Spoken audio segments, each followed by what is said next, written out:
Merci beaucoup, Charles. On va aller sur une autre dimension de collectivité avec Jean-Yves Faure, donc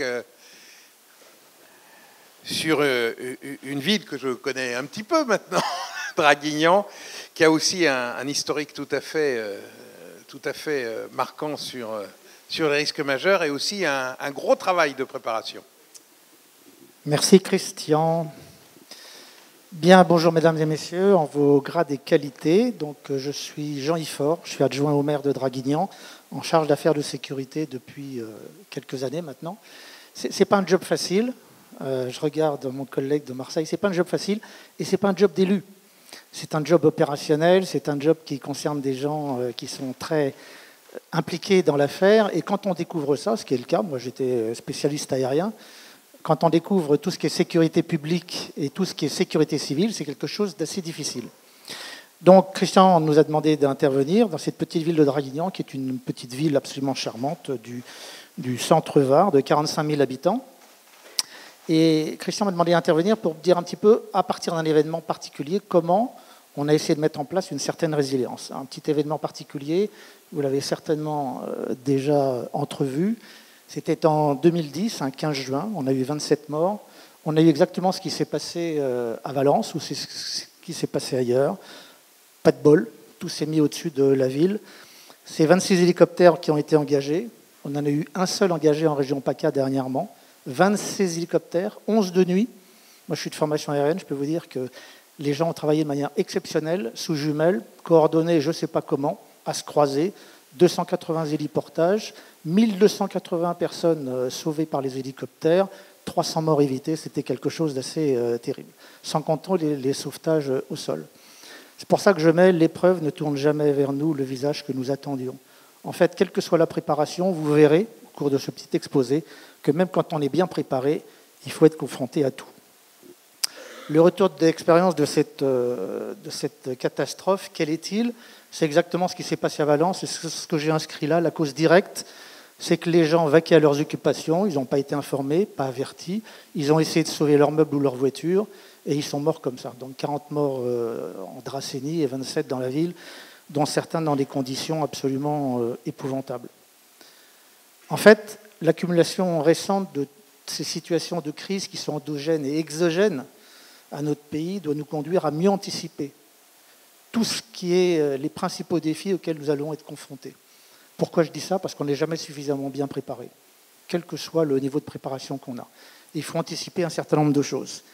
Aujourd'hui, les questions sociétales, sanitaires, sécuritaires, environnementales, ou bien liées au terrorisme ou au cyber. Moi, les correspondants en défense me disent « Mais est-ce que tu as pensé à un truc concernant la défense ?» On parlait, tu as raison, hein, on parlait des abris, bon, avec ce que nous fait l'autre côté du rideau de fer, avec les menaces qu'il profère. Il y a de bonnes raisons de s'inquiéter, effectivement. Est-ce qu'il faut le mettre dans le PCS pour autant ? C'est des questions qu'on m'a posées également dans le cyber. C'est tout un tas de questions qui sont intéressantes. En plus, je remercie M. Guillot tout à l'heure d'être intervenu sur le sujet, parce que là, il nous fait peur. Les changements climatiques, c'est un enjeu majeur d'adaptation aujourd'hui, auquel on doit tous se référer et faire attention, parce que dans l'intervalle, les risques qui sont effectivement liés aux tempêtes, aux inondations, aux débordements, un certain nombre de choses qui ont été présentées doivent être pris en compte de manière très sérieuse. Et la guerre également, parce qu'elle est aux portes de l'Europe et on ne sait pas comment ça peut tourner.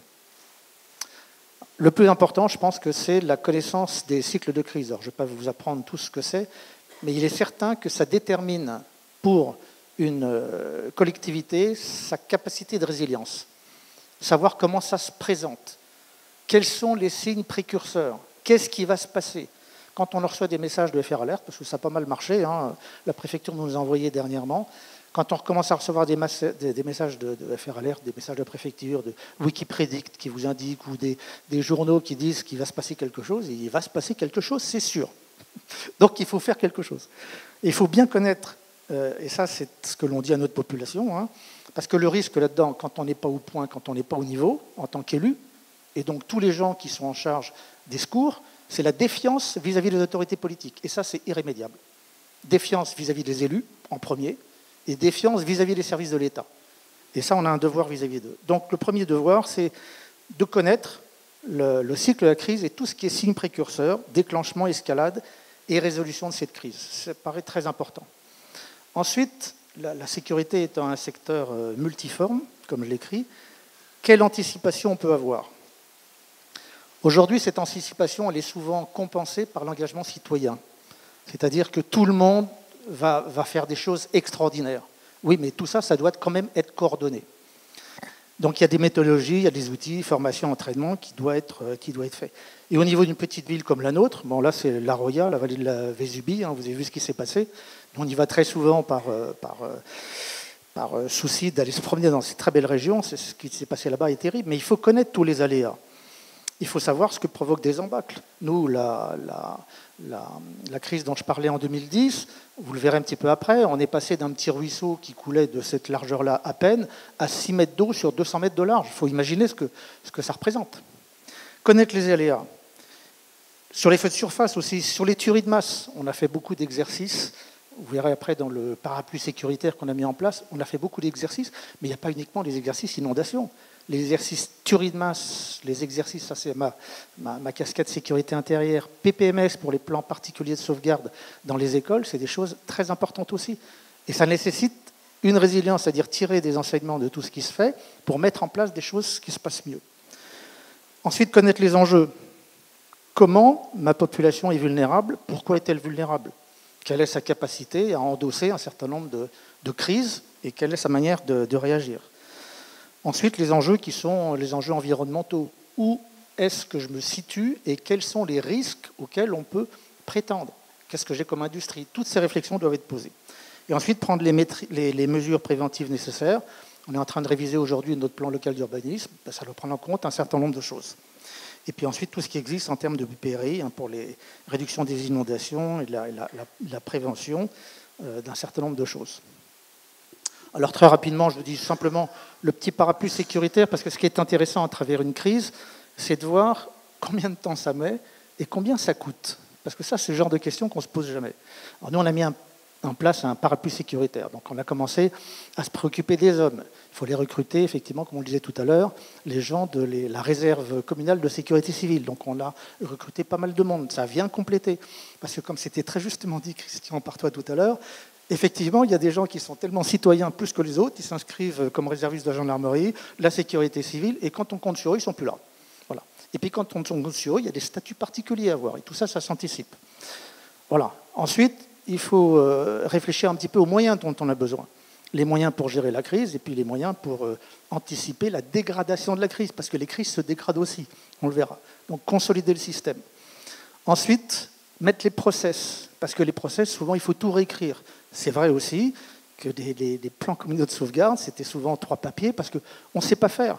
Et là, moi, je le redirai tout à l'heure, mais il faut louer aussi le travail qui est fait par le Haut Comité dans ce qu'il peut apporter pour les communes de plans génériques qui permettent ensuite de remplir les cases, ou de diagnostic qui est fait, parce que ça, c'est important. On ne sait pas faire. Ce n'est pas notre métier au départ.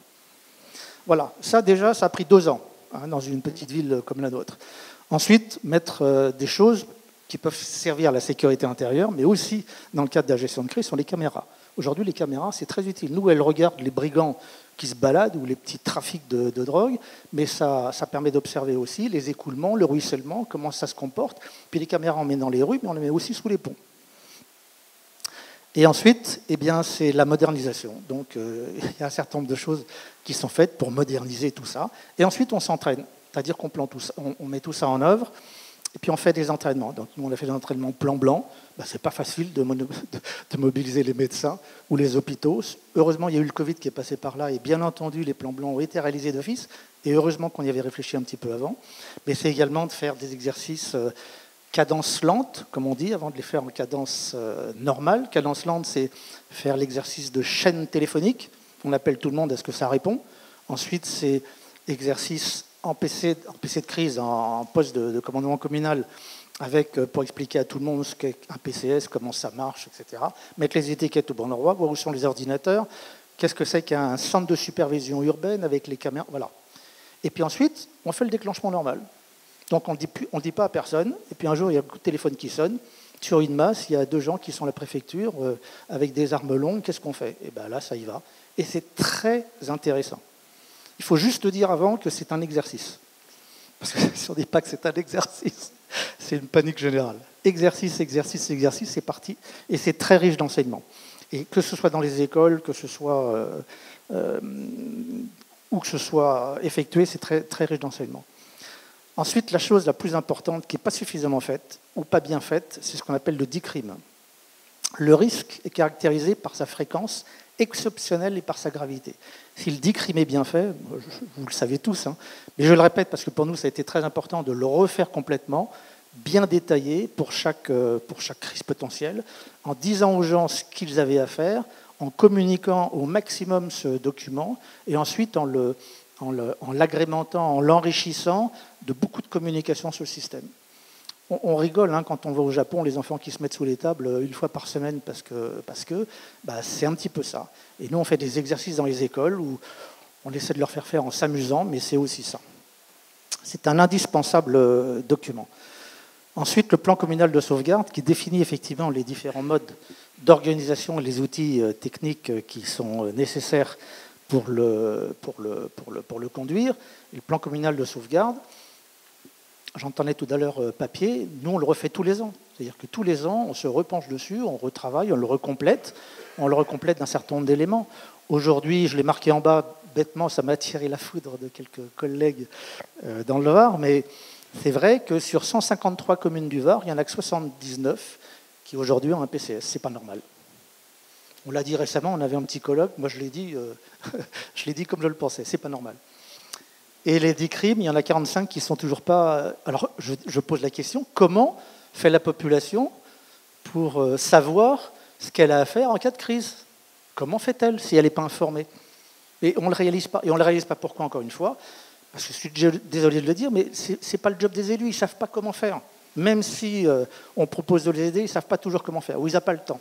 Ils n'ont pas le temps, ils ont autre chose à faire. Donc il faut vraiment qu'il y ait quelqu'un qui se mette dessus et qui le fasse avancer. Et ça, en dépit de la loi Matras, hein, qui a fait quand même bien avancer les choses en obligeant les communes à avoir ça, quand il y a un risque qui est identifié. C'est peut-être la seule chose qu'il n'aurait pas fallu mettre dans la loi. Et puis après, il y a le PCIS. PCIS, bon, ça avance. La difficulté du PCIS, c'est de savoir en quoi ça vient se rajouter au PCS. Le PCS, c'est communal, le PCIS, c'est intercommunal. Donc, ce n'est certainement pas l'intercommunalité qui va prendre la direction des opérations communales. Certainement pas. L'intercommunalité, elle est là pour apporter un plus, c'est-à-dire être capable d'identifier... Enfin, nous, c'est comme ça qu'on le fait, parce que je suis communautaire, je suis élu communautaire aussi. C'est comme ça qu'on le fait, c'est-à-dire qu'on essaie de voir dans les différentes communes ce qui peut être mis dans la corbeille de la mariée s'il y a un problème. Voilà. Et le PCIS, il va servir uniquement à aller chercher des moyens à droite à gauche pour renforcer telle commune qui a tel problème. Mais ça, c'est important. Ensuite, c'est enrichir le PCS d'un certain nombre d'éléments. Il doit être mis à jour des risques. Donc, on a eu, comment on appelait ça, les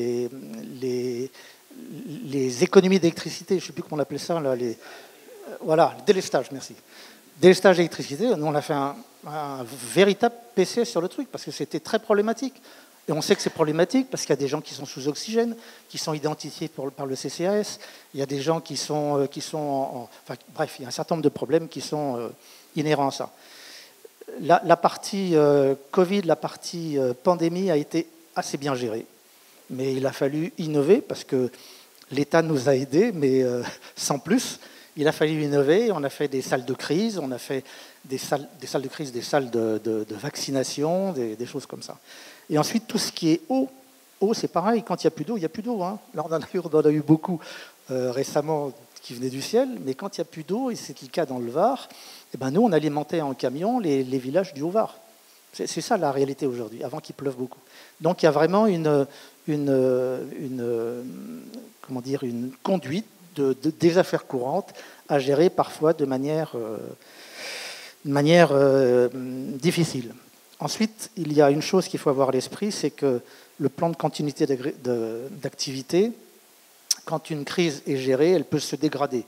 Comme l'a dit tout à l'heure tout à fait bien mes prédécesseurs, quand il y a une crise, il y a une crise. Hein. Il n'y a plus de téléphone qui marche, il n'y a plus rien qui marche. Ça, il faut en être persuadé. On a fait l'expérience, on l'a fait souvent.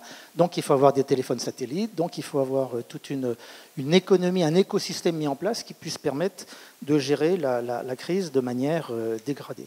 Et les systèmes, il y en a nombreux. J'en ai référencé quelques-uns ici, parce qu'au niveau d'une commune, il y a plein de systèmes qui marchent. D'abord, les réseaux, quand ça marche pas mal. Nous, on informe tout d'abord sur les réseaux sociaux de la ville et par SMS groupés tous les gens de la conduite à tenir. Une chose à remarquer quand même, c'est qu'un SMS envoyé à 17 000 personnes sur 45 000 habitants, ça nous coûte 3 500 € le SMS. C'est à prendre en compte. Mais on informe les gens. Ensuite, tout ce qui est microphone de la ville, les véhicules équipés, enfin ça, je vous laisse lire. Une chose qui est très intéressante, ce sont les voisins vigilants. Donc on a mis ça en place il y a presque 10 ans. Ça marche très très bien. Les voisins, il y a une communauté de voisins qui sont vigilants et qui nous informent parce qu'ils sont reliés à la mairie. Donc ils s'informent entre eux et ils nous informent. Et c'est un excellent vecteur de renseignement. Ensuite, tout ce qui est panneau dynamique, et puis bien sûr tout ce qui est site web, qu'il faut absolument avoir, les Wikipredict, Vigicru, etc., qui permettent de gérer une crise. Nous, on a une petite salle de crise, alors c'est pas Marseille, mais on a une petite salle de crise très moderne qui tient bien la route. C'est à la fois très moderne avec les télévisions, les trucs, et très rustique, parce qu'on est capable de travailler sur les cartes en plastique avec des stylos feutres, comme il faut les faire autrefois. Là, j'ai presque fini, je voudrais juste prendre un exemple qui est très simple, pour vous dire ce qu'est la manière dont on gère une crise et comment, en termes de résilience, ensuite on y travaille. Ça, c'est notre ville. Avec tout ce qui est cercle en bleu, c'est la zone inondable. Ça représente environ le tiers, la moitié de la ville.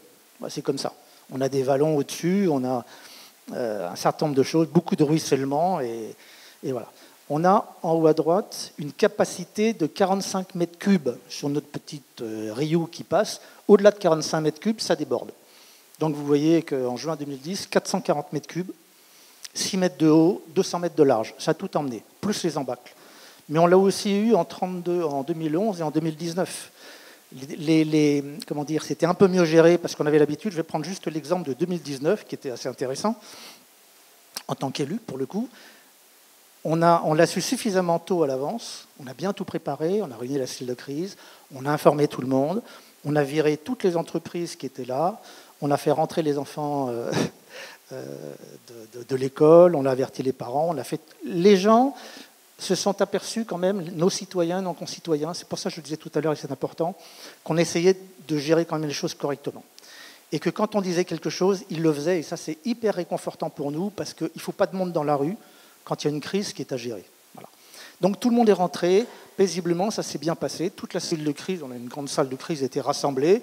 On nous annonçait la fin du monde entre minuit et 2 heures, et il ne s'est rien passé du tout. C'est-à-dire tout est passé autour. Et ça, c'est le propre des élus. Ben, le lendemain, on s'est fait... Mais alors bien, bien. Oui, mais c'est comme ça. On n'a pas pris de risque. Voilà. Et puis, ils annonçaient vraiment la fin du monde. Alors après, c'est de la communication. Voilà. Donc, à l'issue de ça, les zones inondables, on a travaillé quand même, et on a fait ce que vous voyez en bleu, entre 2014 et 2024, c'est 10 ans quand même, 3 millions de travaux, des bassines, des choses comme ça, pour récupérer l'eau, qu'il y ait moins de ruissellement, pour éparpiller, enfin, voilà, retenir l'eau. Il y en a pas mal encore qui sont prévus. Et puis également, l'État s'y est mis, avec la collectivité, avec la région, pour agrandir, c'est en train de se faire en ce moment, 2023-2026, 13 ans après, 16 ans après, c'est ça la résilience. C'est en nombre d'années et en coût. C'est une vraie volonté politique, c'est un vrai suivi politique et c'est une vraie détermination financière. Et 33 millions. Et là, je l'ai mis juste à droite parce que c'est intéressant. C'est quand même la ville qui paye tout, même si elle est remboursée. Et quand on dit que la ville paye tout, ce sont les emprunts, ce sont des choses, on est remboursé, mais on est remboursé après. Et notre grand argentier, il fait ce qu'il peut. Et en plus, il n'y a pas grand-chose. 11 ponts, un barrage, des habitations mis hors d'eau, 12 hectares agricoles, 244 activités économiques, il n'y a pas grand-chose. 33 millions. Donc une crise d'1 milliard, pour résumer, 1 milliard de coûts, de dégâts, environ une petite quarantaine de millions pour revenir à un esprit à peu près résilient. Et qu'est-ce que l'on voit là? Je l'ai marqué quelque part. 180 mètres cubes. C'est-à-dire que quand ça recommencera, Ben oui, 440 mètres cubes, le jour où ça recommencera, c'était une centenale. Mais le jour où ça recommencera, il faudra avoir autre chose, parce qu'il y aura encore des inondations. Donc c'est un sans cesse remis, un travail remis sans cesse sur l'ouvrage, et c'est important. J'ai quand même mis ça, Christian. Non, mais c'est vrai. Oui, on en parle cet après-midi, parce que tout ce que peut apporter le haut comité, ou tout du moins tout le travail qu'on a eu en collaboration, ça nous a été très profitable. Et je conclurai avec ce petit clin d'œil, qui est un détail de l'allégorie des effets du bon et du mauvais gouvernement, que vous connaissez tous, hein, qui est d'Ambroglio Lorenzetti, à Sienne, en 1338, il est mort de la peste après, et sans la paix à gauche, c'est-à-dire la tranquillité et la quiétude. En fait, c'est une grande allégorie, et il met à gauche le pouls d'une ville se prend aux portes de l'enceinte, grâce à la sécurité, ce qui est la tranquillité, qui assure liberté de circuler et d'échanger, qui est l'effet primordial du bon gouvernement. Et puis à droite, il y a le mauvais gouvernement, le timor, la peur, qui régit l'entrée dans la ville du côté de la peur. Donc, nous élus, et les opérationnels dont parlait tout à l'heure mon prédécesseur, il faut qu'on mette tout en place pour que les citoyens aient confiance en nous. Donc il faut qu'on travaille beaucoup et qu'ils sachent que quand on donne des ordres, parce qu'en fait ce sont des ordres, hein, ni plus ni moins, il faut que ce soit appliqué de manière à ce que tout le monde puisse arriver ensemble, parce que la sécurité c'est l'affaire de tous, à faire quelque chose pour lutter contre ce qui va nous arriver. Et encore une fois, je remercie M. Guillot de ce qui nous a fait peur tout à l'heure. Voilà, merci à tous.